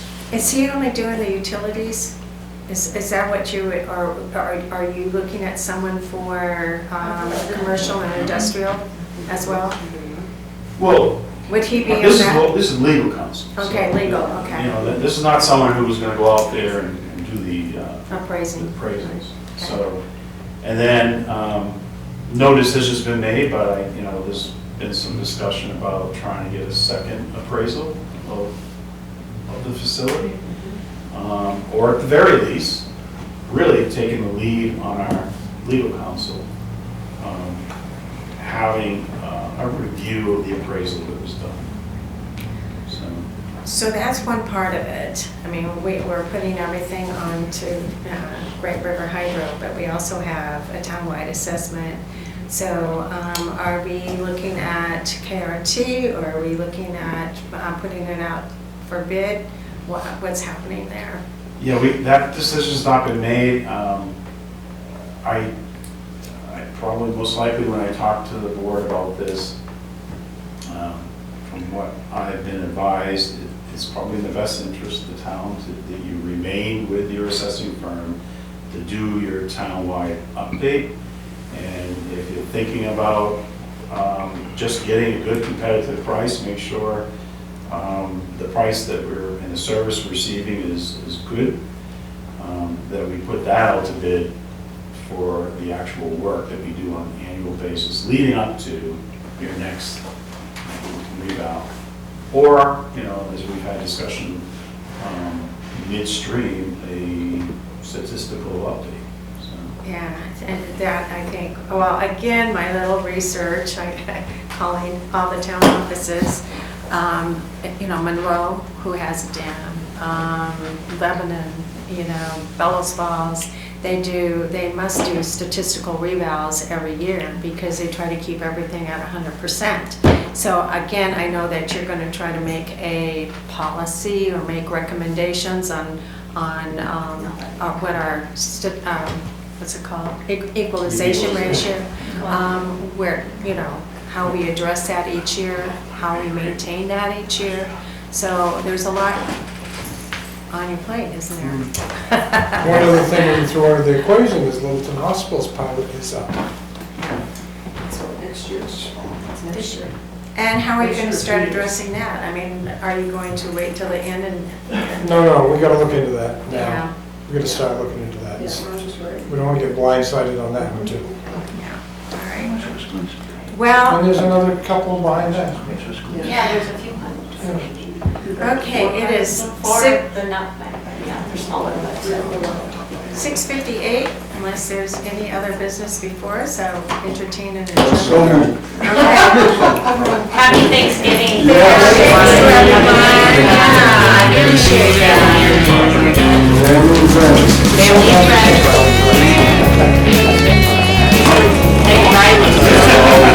Riley.